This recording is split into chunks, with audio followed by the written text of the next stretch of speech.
1521, after almost 2 years of grueling sea travel, Ferdinand Magellan set foot on a bountiful island, Cebu, an island populated with a people who loved their land.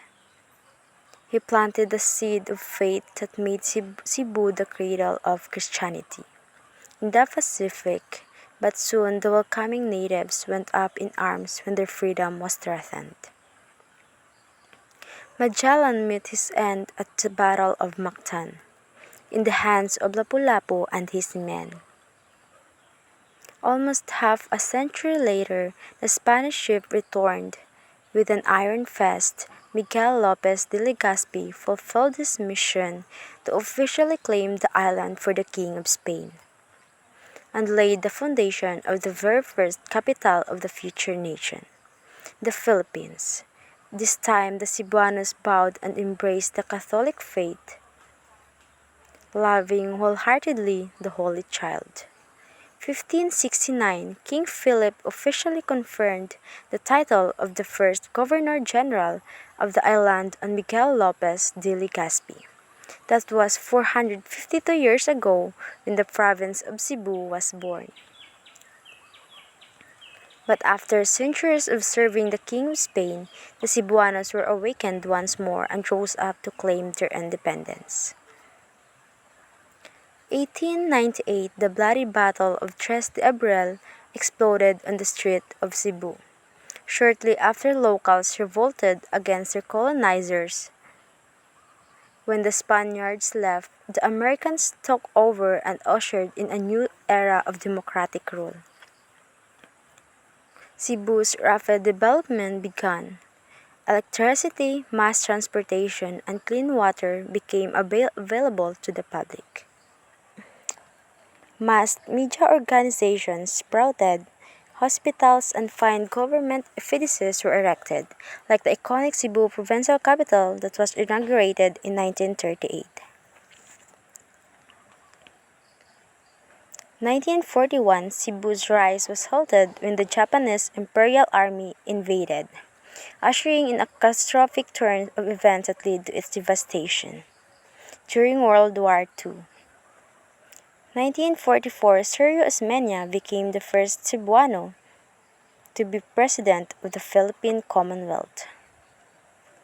The war continued to rage on, but the first of Cebuano guerrillas turned underground until 1945, when Allied forces landed in Talisay to help defend Cebu. Commander of the American Division Maps that drive on Cebu City, second largest in the Philippines, entering Pedro, our troops are greeted by Filipino civilians. This led to the surrender of the Japanese Imperial Army, ending 3 dark years of occupation. After the war, Cebu rose in ashes and its people set their sight on a bright future. In 1946, America kept its promise. In a form of proclamation, President Truman recognized the independence of the Philippines as a separate and self-governing nation. Freedom of the Philippines became a reality in the 20th century.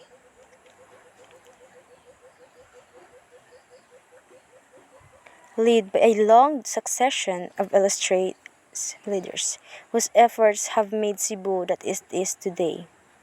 A cultural and historical melting pot, a business and trading powerhouse that remains a comfortable home to many.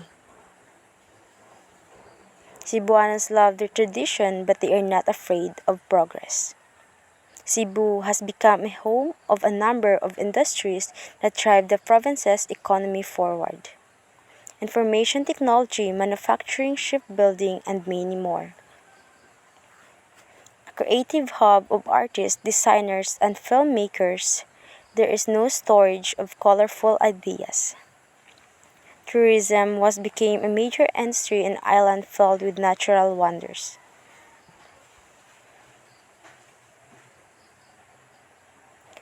In 2004, history was made when Gwendolyn Garcia was elected the first woman governor of Cebu. She implemented progressive programs that development in the province. Sleepy towns became vibrant as she made sure everyone was on board.